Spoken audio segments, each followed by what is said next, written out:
So this is going to make the internet explode. Mama Hong's one of my favorite ones down there. I think Mama Hong was probably the one that I personally hope makes it into Overwatch someday. But you can see other ones like Angelica went on to become Mercy. You can't really tell from the design, but Longshot ended up being Widowmaker. Yeah, there's just so many cool ideas here. Every time I look at it, I notice a new one. Ever since Jeff and Arnold teased us with this cool character spread, I've been kind of obsessed with it. Sometimes I pull it up and stare at it while breathing really hard. And I wonder if any more of these delightful people will pull an Echo and claw their way out of development hell and into the game proper. I'm hesitant to count any of these characters out, even the ones who no longer aesthetically match the style of Overwatch.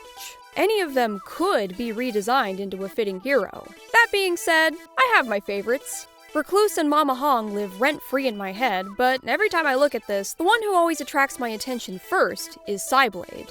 I'm intrigued by her cool helmet and mysterious floating cube. I definitely want her to be a hero, but there's zero evidence that she will be. Unlike Mama Hong, Recluse, or even Brit, there's no indication that anyone on the dev team has given Psyblade a second thought. I don't have any reason to believe she'll be a hero other than blind faith that they wouldn't scrap someone who looks this cool, but they might slightly or heavily redesign her. If we get Psyblade at all, she may be barely recognizable. She might not even have the same name. I've got almost nothing to work with here for a solid theory, but I like Psyblade too much to let that stop me. So, I'm just gonna do whatever the hell I want. If anything I predict is right, it'll be extremely impressive. Though, admittedly, I do feel like I'm not so much speculating this time around as I am taking this character and making a bootleg version of her. Kinda like that time when some Chinese programmers took the NES Jungle Book game and turned it into a Lion King game. Wow, that sure was a choice.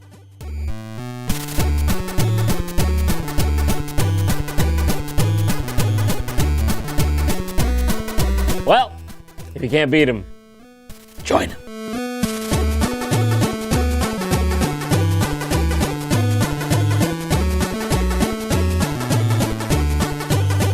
Going by these attack names, Psyblade was most likely meant to be a melee DPS hero.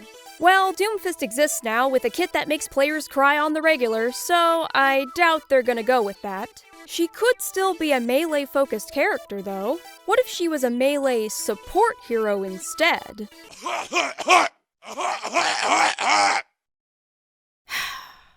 A melee support hero that's not just another Brigitte.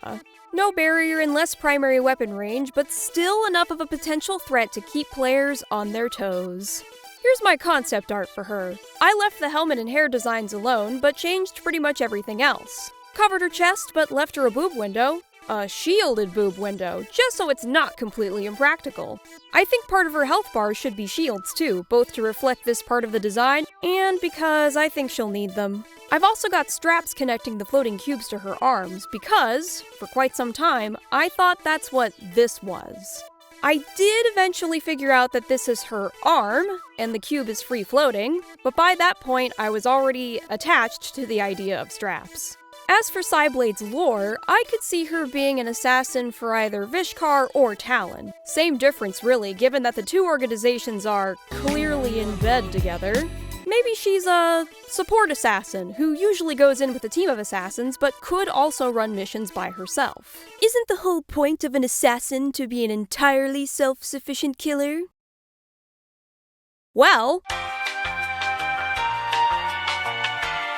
I stand up to my full wizarding height, which is 2 foot higher with the hat. And then I shout, "Abraca, fuck you!" and I cast magic missile at him. We're jumping right into the bread and butter of her kit, the augmenter. So important that it takes up 2 buttons.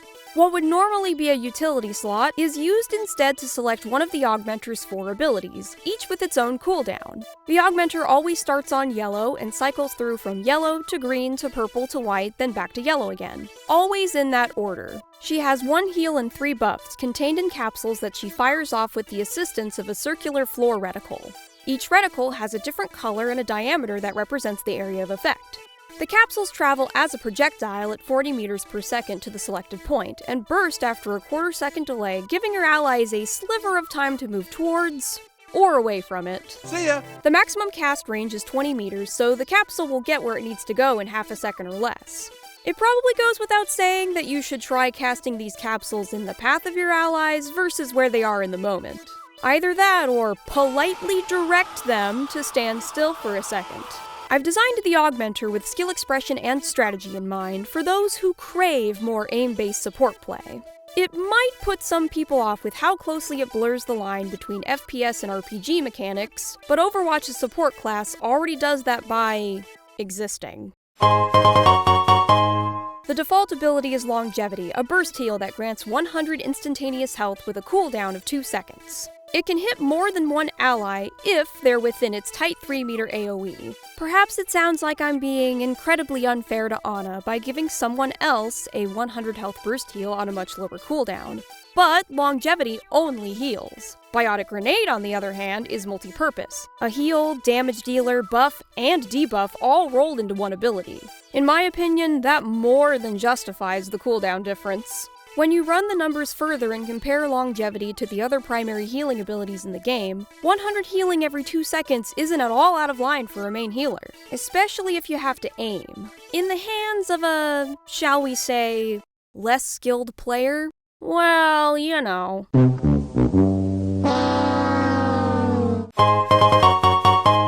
Lucio is the reigning speed boost king, and I don't want to introduce an ability that steals all of his thunder. I was very careful with Hasten, the speed boost from my Echo Hero concept, making it good, but not too good. My version of Echo could only use Hasten on one ally, but it was a 100% buff to speed as opposed to Lucio's 60%. I'm calling Cyblade's version Longstride because I arbitrarily decided to have all of these buff names start with L. You know, like the L you'll take if someone tries to play Psyblade in bronze. Longstride hits a sweet spot between Hasten and Amp It Up.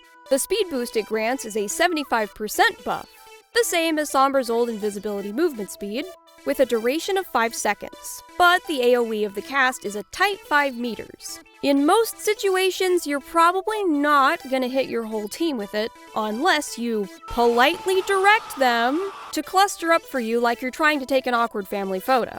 The cooldown is 10 seconds, which is 2 seconds shorter than Amp It Up, but justified because, you guessed it, Longstride is objectively harder to use. You're probably only gonna boost 1 or 2 people at a time in most cases, because some players would actually rather die than group up even once.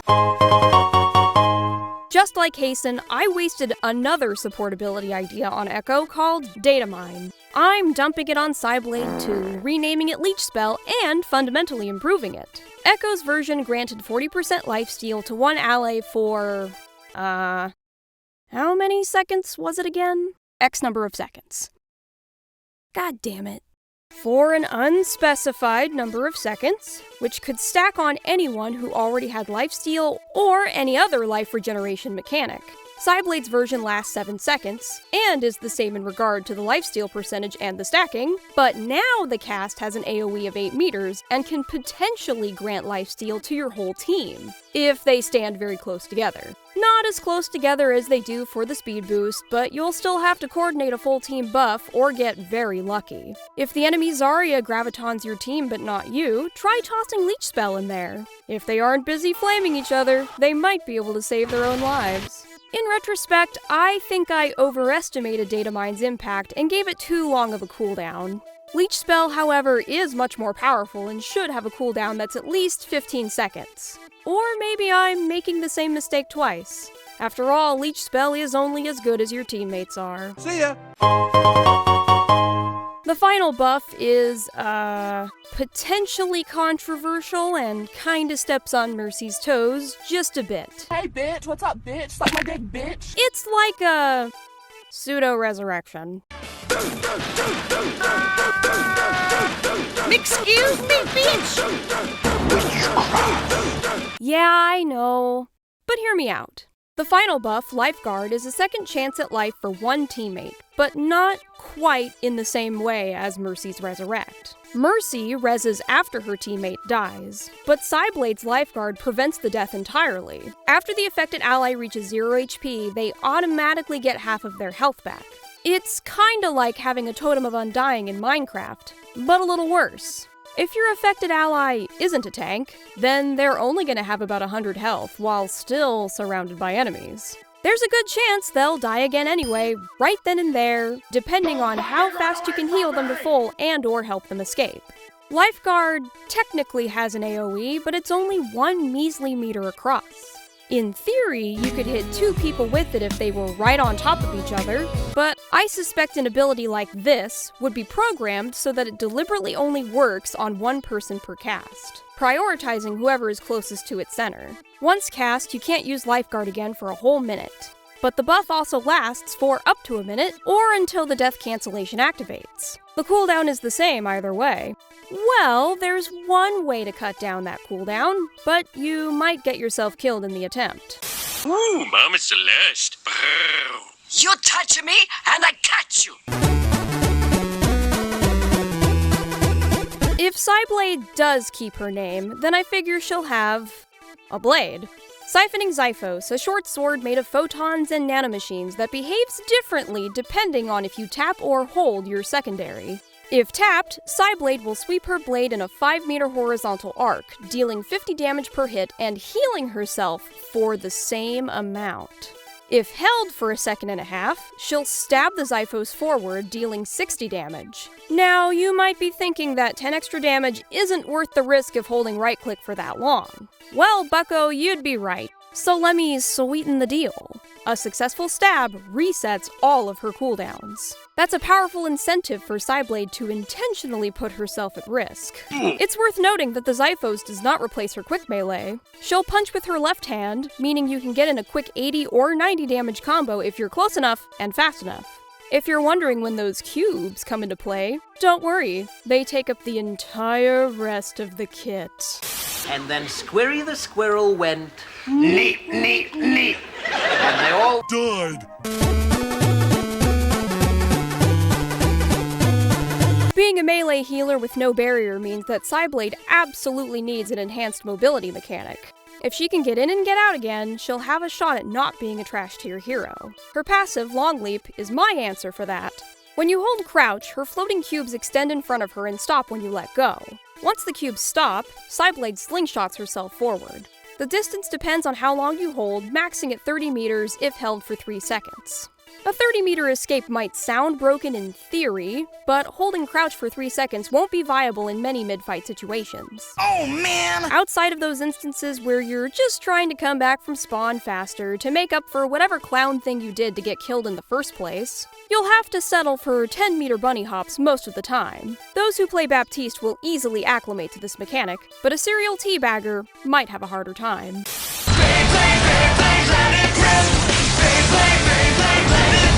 Oh god, what's going on? Why are you spinning?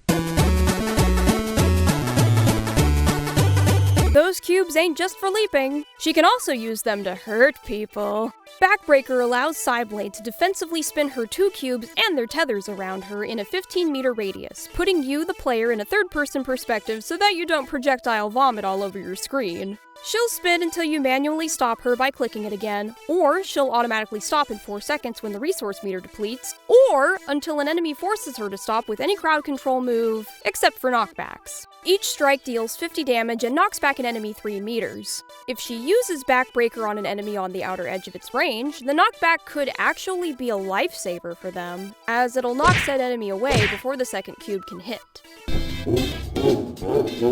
If they were right up in her business, she'd have to hit them 5 times before they were out of range, but by that point, any non-tank would be dead. It takes a full second for her to spin once, which means each cube and tether will strike every half second. And any DPS or support will die in 2.5 seconds if they don't get out of range or stop her from spinning. Well, if you're playing Mei or Reaper, you'll probably be fine. Do the Mario! Swing your arms from side to side. Come on, it's time to go! Do the Mario!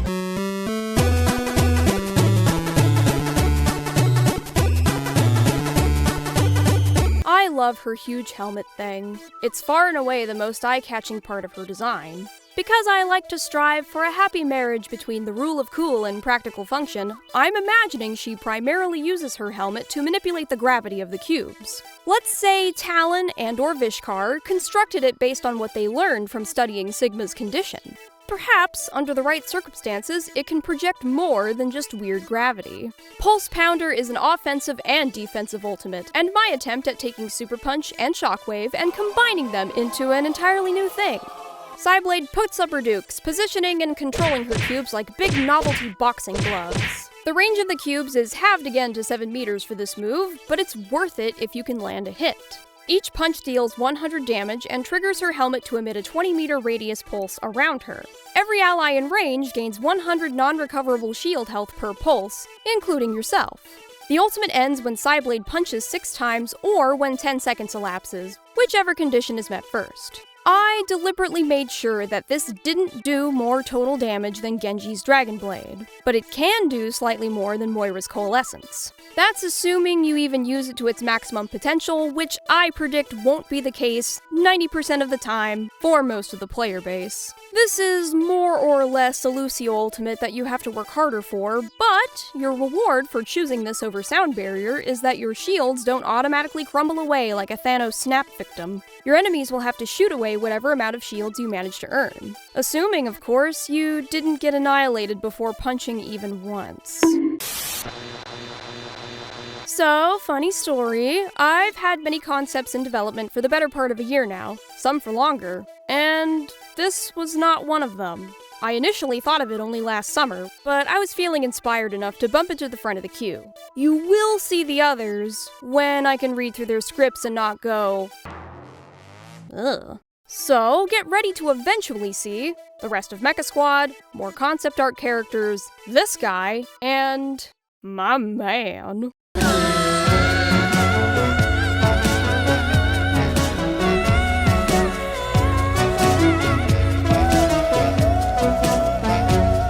Anyway, I can't give you a specific release order right now, or maybe ever, but I am curious which of these rascals excites you the most. Who are you hoping to see next? Leave a comment down below and up my engagement!